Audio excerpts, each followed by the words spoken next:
안녕하세요. 저는 첫 번째 순서로 발표를 맡게 된 20학번 김동현입니다. 잘 부탁드립니다. 저는 이번에 2023년도에 제가 했던 프로젝트를 소개하면서 제가 얻어간 것, 그리고 깨달은 것, 그리고 2024년에 제가 달라질 모습에 대해서 한번 여기서 발표해 보도록 하겠습니다.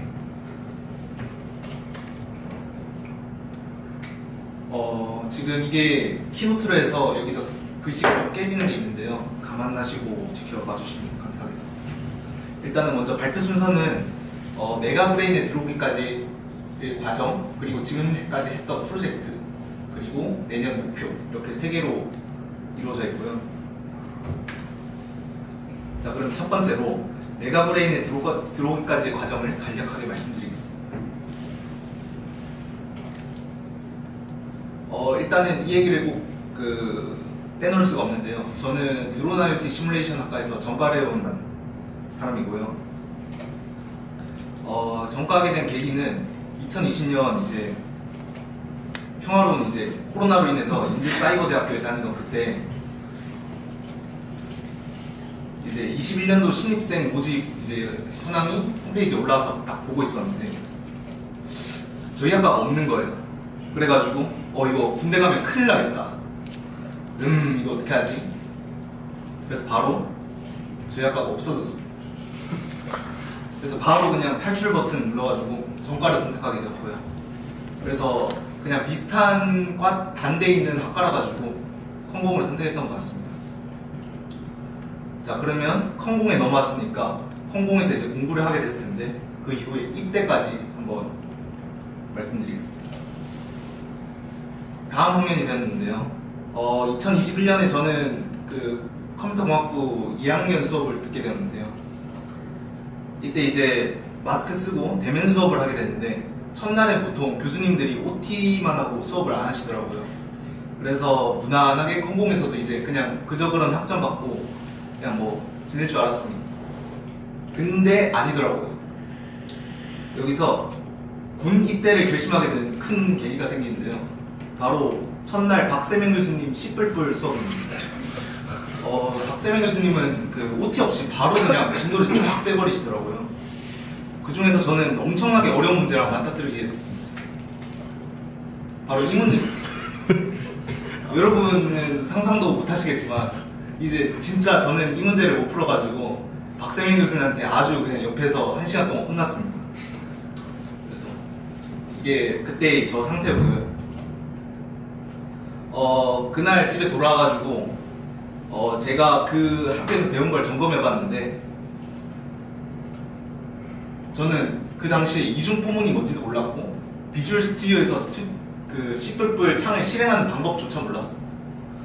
그래서 와, 이거 이대로 더 이상 수업을 듣다가 그냥 1시간이 아니라 굴려가겠다 싶어가지고 바로 입대 탈출 버튼 한 번 더 눌렀습니다. 그래서 이렇게 입대를 하게 된 저 모습. 그리고 이제 전역하고 나서 코딩에 입문하게 되었는데요. 일단은 전역하고 나서 최소한 학교는 다닐 정도의 수준은 되자 기초 C언어 그리고 파이썬 공부를 했던 것 같습니다. 학기가 시간대고 우연한 계기로 제가 어렵다고 생각했던 씨뿔뿔 수업을 듣게 되었는데요. 그때 이제 미리 공부를 하고 가니까 이렇게 쉬운 문제가 없는 거예요. 너무 잘 풀어가지고 준호 선배님 눈에 띄어서 메가브레인이라는 동아리를 소개받게 됐고 그 계기로 메가브레인에 현재 들어오게 되었습니다. 어찌저찌 이제 제가 메가브레인에 들어와서 첫 번째로 맡게 된 프로젝트는 바로 제가 메가브레인에서 이제 인재생이라는 프로젝트를 처음 하게 되었습니다.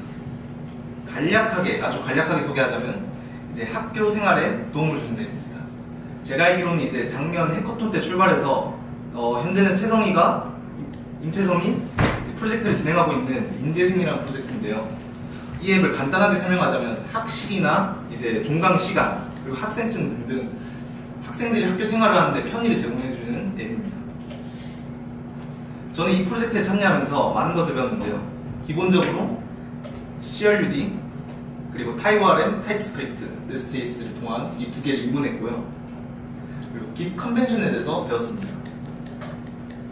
이 중에서 가장 도움이 되었다고 생각한 거는 Git하고 백엔드에 대한 백엔드가 뭔지도 몰랐거든요. 그래서 Git하고 백엔드에 대한 이해였습니다. 일단은 채성이한테 도움을 받으면서 제가 이 프로젝트를 진행하면서 이렇게 커밋을 날렸던 흔적입니다. 이렇게 직접 코드 리뷰도 받고 프로젝트를 진행하면서 Git에 대해서 하나하나 알아가게 됐고요. 그리고 보통 이제 그냥 앱이 보통 인스타그램 이런 거 키면 그냥 앱이 그냥 동작되고 종료되는구나 이렇게만 생각을 했었는데 보이는 것만 다가 아니라 뒤에서 열심히 서버가 일을 하고 있다는 것, 그 녀석이 존재한다는 것을 알게 된 아주 중요한 프로젝트였던 것 같습니다. 그리고 다음으로 소개해드릴 두 번째 프로젝트는 바로 경남경비입니다. 경남경비를 시작하게 된 계기는 이제 인재생에서 저를 가르쳐주던 채성이가 혹시 이거 관심 없나요? 해가지고 이제 이걸 경남 소프트웨어 경진대회 이걸 들고 오는 거예요. 그래서 그때 하게 됐습니다. 이 앱을 간략하게 소개하자면 이제 지역 기반의 경매 커뮤니티 앱입니다. 이 프로젝트를 통해서 저는 스프링에 처음 입문했고요. 그리고 스프링을 해야 되니까 자바를 처음 배웠고, 그리고 뭐 MVC 패턴, 그리고 DTO가 뭔지, JPA가 뭔지, 그리고 이런 쿼리 DSL이나 뭐 S3 관련한 것들, 이런 것들을 배웠습니다. 이 중에서 제가 이 프로젝트를 하면서 가장 크게 얻어간 거는 바로 개발이라는 것에 제대로 입문했다는 것이고, 그리고 누군가와 협업을 한다는 것에 즐거움을 느꼈다는 것. 지금까지 단순히 그냥 알고리즘 문제를 풀면서 코드를 뚝딱뚝딱 치기만 했다면 이번엔 좀 더 넓은 범위, 누군가 쓰기 위해서 만들어지는 소프트웨어를 만드는 경험을 처음부터 끝까지 함께 했다는 것입니다. 이 과정 속에서 저는 무엇을 만들어간다는 즐거움, 그리고 누군가와 협업을 한다는 즐거움을 느꼈습니다. 특히 이 프로젝트를 진행하면서 이제 준호 선배님하고 이제 DTO 관련해가지고 요구사항이 끊임없이 변경이 일어났는데요. 이제 그때 저는 시간 가는지 모르고 이제 계속 DTO 변경했던 그런 기억이 납니다. 그래서 저희 경남경매팀이 2달 동안 만들어낸 결과물입니다. 그리고 소정의 성과도 얻었습니다. 바로 이제 입선했다는 것이고요. 넘어가겠습니다. 세 번째 프로젝트는 포톡스입니다.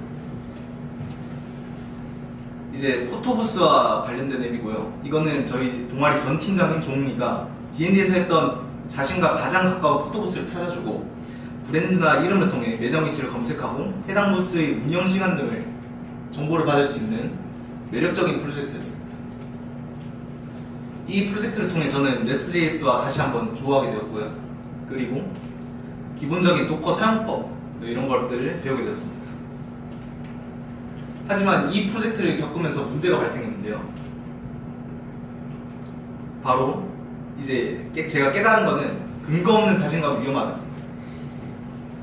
어떤 상황이 있었냐면 포톡스 측에서 이제 도면이 이 API가 안 먹어요 이렇게 요청이 오면 저는 해결했습니다 하고, 근데 이제 동시에 진행 중인 프로젝트가 하나 더 있다 보니까 동현아 미쓰비시는 언제 되냐, 다음 주까지는 해보겠습니다. 이미지 화질이 이상해요, 해결했습니다. 동현이는 서버 터졌는데요. 물음표 하다가 진짜 터졌습니다. 자바로 짜여진 코드와 타입스크립트로 짜여진 코드를 번갈아가면서 보다 보니 제가 어디까지 진행했는지, 그리고 제가 무엇을 하고 있고 무엇을 해야 되는지 많은 걸 놓치는 것 같습니다. 그래서 제가 실패 원인을 분석해봤는데요. 막연히 시간 투자만 할 수 하면 성공할 수 있다는 자신감에 가득 차 있었던 것 같습니다. 토끼 둘 잡으려다가 하나도 못 잡는다는 속담이 있는데요. 욕심을 부려 한꺼번에 여러 가지 일을 하려면 그 가운데 하나도 이루지 못한다는 말입니다. 이제 이 프로젝트가 제가 실력이 있었다면 아마 성공했을 겁니다. 하지만 프로젝트를 진행하는 과정에서 제가 부족함을 많이 느끼게 되더라고요. 마감 시간이 일주일이면 충분하다 생각을 했는데 일주일이 넘어서도 결과물이 안 나온다든지, 안 그러면 도저히 모르겠는 문제라든지, 그래서 제가 알고 있는 것과 확실히 이해한 것을 구분해야 될 때라고 생각했습니다. 그래서 넘어온 내년 목표를 제가 한번 세워봤습니다. 저는 지금 현재 아트스코프라는 프로젝트를 진행하고 있고요. 이 프로젝트는 예술가들이 성장과 교류를 할 수 있도록 돕는 커뮤니티입니다. 지금 이 프로젝트에는 성훈 선배님과 영건 선배님이 함께 아트스코프를 작업하고 계셨고, 제가 거기에 함께 합류를 해서 참여하고 있습니다. 저는 이 프로젝트를 진행하면서 DB에 대한 이해도, 객체 지향에 대한 이해도, JPA, 테스트 코드, 스프링부트에 대한 이해도, 그리고 성능에 대한 고민까지 한번 해보면서 조금 더 내가 무엇을 이해하려고 하는, 막연히 코드를 짜지 않고 무언가를 이해하려고 하는 그런 방향으로 이번 프로젝트에 접근하고 있는 것 같습니다. 그래서 제가 이번에 센텀에 이제 컨퍼런스에 갔다 오게 됐는데요. 그 컨퍼런스에서 강의 내용 중에 이제 넓이보다 깊이에 대한 고민을 먼저 해야 되더라고 생각했습니다. 그리고 아까 말했듯 제가 알고 있는 것과 확실히 아는 것을 구분해야 돼요. 만약 이거를 하지 못한다면 이제 지금 제가 하고 있는 TDD 주도 개발을 하게 될 겁니다. 이게 뭐냐면 챗GPT 이제 주도 개발했습니다. 근데 이제 챗GPT 주도 개발을 해보신 분이 혹시나 계시면 이게 생각보다 만든 게 아닙니다. 그러니까 생각보다 되게 멍청하고요. 그리고 많이 멍청합니다. 그 센텀 컨퍼런스에서 오신 개발자분이 이제 자기는 코파일럿을 쓰지 않는데요. 그 이유가 뭐냐면 코파일럿보다 더 빠르게 자기가 코드를 완성할 수 있기 때문이랍니다. 그래서 저도 코파일럿보다 더 빠르게 AI를 이길 수 있는 사람이 되길 바라고 있습니다. 그리고 내년에 챙겨볼 거는 네트워킹입니다. 최근에 이제 그 센텀 디지털 위크하고 이제 GDG 부산 부경대에서 하는 그 컨퍼런스를 갔다 왔는데요. 선배 개발자나 앞선 개발자들의 강연을 통해 제 스스로를 한번 돌아보고 더 큰 세상, 더 넓은 세상을 인제대 밖에서 한번 느낄 수 있었던 좋은 계기였던 것 같습니다. 그래서 앞으로도 이런 기회가 있으면 적극적으로 참여해서 우물안의 개구리가 아닌 조금 더 넓은 세상과 마주하고 좀 더 큰 목표를 잡으려고 노력할 것 같습니다. 그러면 이제 요약을 하겠습니다. 제가 내년 목표로 잡은 것들은 이제 의미 있는 대외 활동하기, 그리고 기초부터 다시 어디까지 알고 있고 어디를 완벽하게 이해했는지 기초부터 다시 공부하는 것, 그리고 이제 DB 관련해가지고 문제가 최근에 많이 생겼었어요. 그래서 DB 관련해서 SQL문이나 DB 구조 이런 것들 차근차근 하나씩 공부할 생각이고요. 그리고 항상 마음만 먹고 작심삼일 해버리는 블로그 활동 열심히 해보려고 합니다.